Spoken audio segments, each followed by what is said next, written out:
దుబ్బాకలో బీజేపీ అభ్యర్థి రఘునందన్ రావు గెలుపుతో రంగారెడ్డి జిల్లా చౌదర్గూడ మండల కేంద్రంలో సంబరాలు జరుపుకున్నారు। ఈ కార్యక్రమంలో బీజేపీ జిల్లా ఉపాధ్యక్షుడు భూపాల్చారి, మండల అధ్యక్షుడు శ్రీనివాస్, ఉప సర్పంచ్ అనిల్, మల్లేష్ భారీ సంఖ్యలో అభిమానులు, కార్యకర్తలు పాల్గొన్నారు।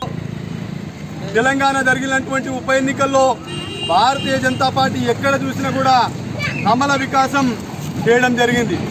ఈ సందర్భంగా దేశంలో మరి ఎన్ని సంవత్సరాలైనా కూడా భారతీయ జనతా పార్టీకే పట్టం కట్టే విధంగా దేశ ప్రజలు తీర్పునిస్తా ఉన్నారు।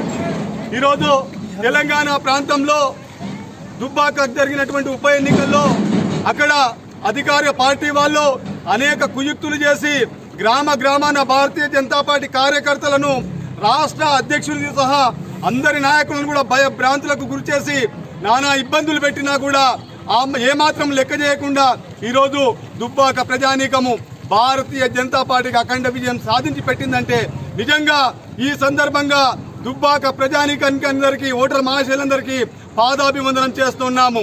ఎందుకంటే తెలంగాణ ప్రాంతంలో నిజంగా దోపిడీ పరిపాలన, దొంగ పరిపాలన కొనసాగుతుంది। దీనికి అంతం కావాలంటే కేవలం భారతీయ జనతా పార్టీ అధికారంలోకి రావాల్సిన అవసరం ఉంది।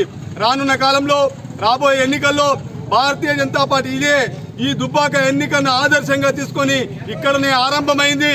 ఖచ్చితంగా 2023 సంవత్సరంలో భారతీయ జనతా పార్టీ తెలంగాణలో అధికారంలోకి రావడం ఖాయమని చెప్పి ఈ సందర్భంగా తెలియజేస్తా ఉన్నాం। హరీష్ రావు గారు, కేసీఆర్ గారు, కేటీఆర్ గారు, మీరు బీజేపీ ఎక్కడుందని ఎగతాళి చేసి మాట్లాడారు। నడిగడ్డ పైన ఈరోజు దుబ్బాక గడ్డ పైన భారతీయ జనతా పార్టీ జెండా ఎగిరేసి తీరామని చెప్పి ఈ సందర్భంగా తెలియజేస్తా ఉన్నాం। ఇక మీ అందరికి కూడా మీ యొక్క నియోజకవర్గాల్లో కూడా పుట్టగతి లేకుండా చేస్తామని చెప్పి ఈ సందర్భంగా తెలియజేస్తా ఉన్నాం। త్వరలో జరగనున్నటువంటి జిహెచ్ఎంసీ ఎన్నికల్లో కూడా హైదరాబాద్ లో కూడా, భాగ్యనగరంలో కూడా భారతీయ జనతా పార్టీ కమల వికాసం చేస్తుందని చెప్పి ఈ సందర్భంగా తెలియజేస్తా ఉన్నాం।